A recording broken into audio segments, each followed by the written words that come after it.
فكري تلاقي ان البياض فعلا شيء جميل جدا. لا السمار احلى بكتير. السواد مش قوي، مش حلو خالص. الاحلى لون ده فيه النص نص اللي هو المصري الحنطي القمحي. يعني لا البياض القوي البلقه قوي ولا كمان السمار القوي. فحتى تحس ان في امثال كتير بقى بتتكلم عن سمات الجمال حاجات كده. بيتكلموا عن الستات ومواصفاتهم. اغلبيتها في توصيف. طب زي ايه مثلا؟ والله مش حاضرني قوي، لكن لا هو لما بتيجي النقطه كده في كلام كتير جدا عن امثال. وفي عن البخل كتير. ايه بقى؟ حتى يقول لك جوز ابنك لدمياطيه وما تجوزش بنتك لدمياطي. عندهم تصور ان الضمايطه حريصين او بخله يعني. فتجوزي بنتك لواحد دمياطي حريص سوري العكس يعني. تجوز بنتك ابنك لدمياطيه فمدبره وشاطره هتاخد بالها من الفلوس كويس لكن قوي. لو جوزتيها لواحد دمياطي هو هيبقى حريص ويقربط عليها ويقرفها. ده مثل في طبعا. وايه تاني؟ كتير مش فاكره قوي بس اصل بقول لك الامثال الشعبيه ما تجيش، انا حافظه امثال كتير. طيب وايه امثال مثلا عن الغيره؟ عن الغيره الدره بتقول لضرتها تاخدي جوزي وتغيري ما تخيلي. ما يليقش تغير. الغيره بين الضراير دي اكتر حاجه تمام. يعني. فلما تيجي الزوجه الجديده هي اللي تغير على جوزها. الست القديمه تقول لها تاخدي جوزي وتغيري ما تخيلي. ما ينفعش. صحيح. مين اللي يغير من مين يعني؟ انت اللي دخيله عليا. صحيح. هي اللي المفروض تغير هنا مش العكس. ما تخيلي صحيح. ما تلاقيش يعني ما يلاقيش. هو احنا لسه هندي وناخد مع بعض مع الضراير؟ ايوه بس ده ما ينفعش الكلام ده. دول هما كانوا بيقولوا لبعض كده. الغيره حيره. يقول لك الغيره حيره. ولما يوصفوا حاله الزوج اللي متجوز اكتر من زوجه فيقول لك ايه؟ الام غيرانه والبنت حيرانه. يعني الام يعني لما الزوج يتجوز زوجه تانية بتنتج عن كده ايه؟ ان الام بتبقى غيرانه والبنت تبقى حيرانه بقى بين ابوها وامها والحيره يعني تعدد الزوجات. على فكره الشعب المصري محب وله ويقدس من ضمن سماته اللي هي الاستقرار، حب الاستقرار، انه اسري ويحب الاستقرار في اسره واحده ومحب ليه.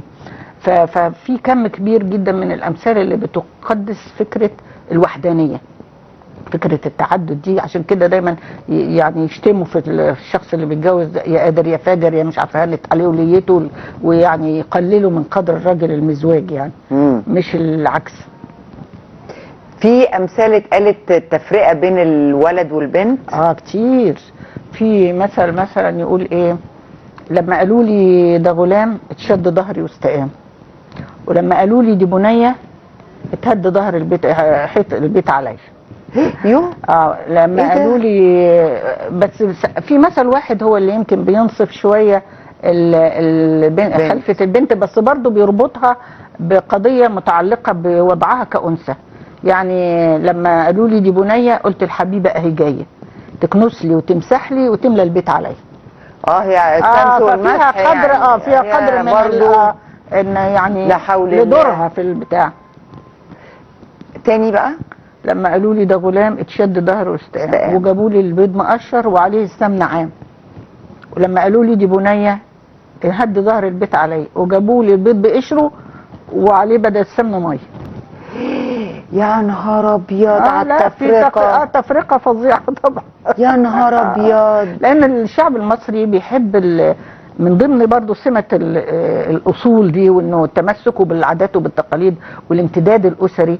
فبيحس ان الابن هو اللي بيشيل اسمه وهو اللي عزوه بالنسبه له وهو اللي سنده وهو اللي ظهره وهو اللي يقف معاه في شغله. بس طبعا دلوقتي في الزمن ده بتلاقي البنات ابويا الله يرحمه كان يقول لي كلمه، يقول لي ابني حتى يتزوج وبنتي حتى اموت. ايوه ده صحيح. ده صحيح. البنت دي بتفضل مع اهلها شايلاهم في عينيها لغايه ما يموتوا.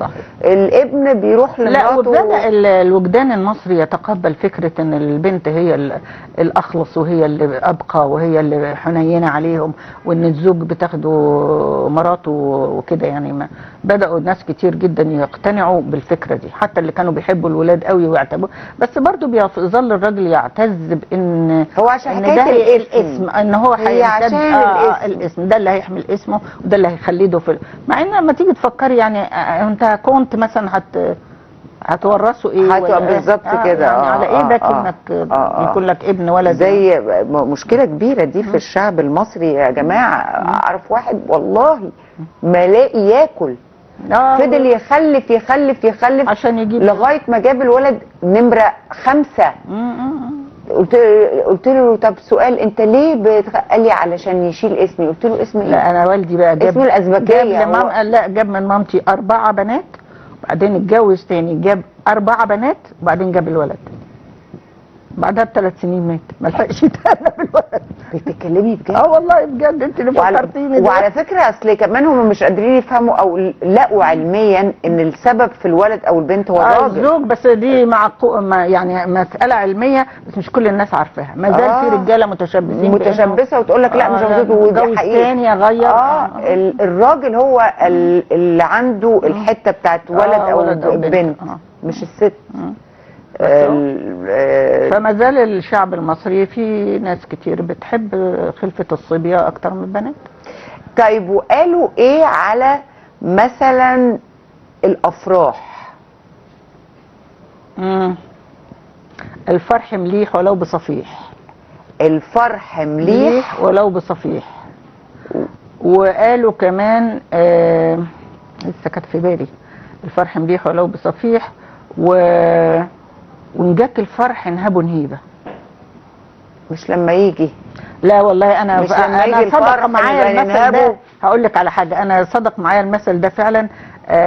جيت اما اتخطبت يعني وبنفرح وكده، فنعمل فرح يوم كاتب الكتاب ونرجع نعمل فرح تاني في الزفاف. لا ليه وبتاع. فواحده قريبتي قالت لي يا اختي نجاك الفرح نهبه نهيبه.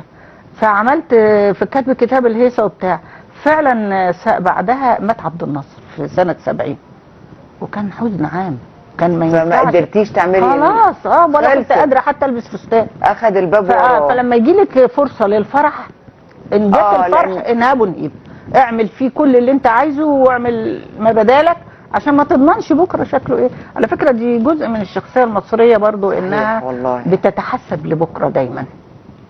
يعني هي دايما الشخصيه المصريه شايله هم بكره. طبعا. رغم ان ده مش اصول ديننا، مش ايمان. طبعا. لانه ربنا ما قالش كده، قال بكره ده بتاعي مش بتاعك انت خالص. يعني لا بس من كتر الازمات الاقتصاديه اللي عاشها الشعب المصري في حقب كتيره، فكان بيحس اللي هو طلع ايامها بقى حكايه القرش الابيض ينفع في اليوم الاسود، وعلى قد الحافك مد رجليك، وكل الامثال اللي بتدعو للاقتصاد والتوفير والتدبير والحسبنه لبكره. فدي نتيجه خبرات. ما اصل المثل الشعبي بيطلق ليه؟ نتيجه خبره. انا وقعت في الموقف ده فجربت التجربه دي، فبحاول بقولها في عباره، في مقوله كده، مقوله موجزه ومحكمه كده. وقالوا ايه مثلا عن الجيران؟ كتير. القبيحه ست جيران اللي جه في دماغي عشان لسانها طويل ويخافوا منها. بيخافوا القبيحه ست جيرانها. وقالوا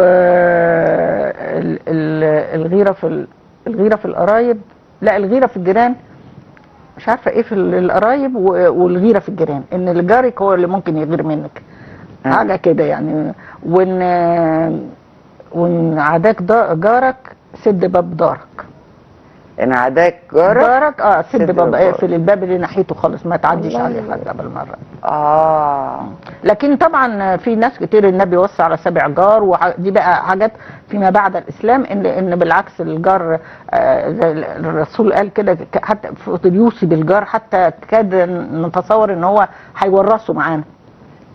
فبيقول لك النبي وصى على 7 جار، والجار جار وان جار. عشان كده كنت لسه بقول لك في امثال باللغه العربيه ما زال الجار جار ولو وان جار. وان جار حتى يعني لو جار عارف عليكي فهو جار برضه.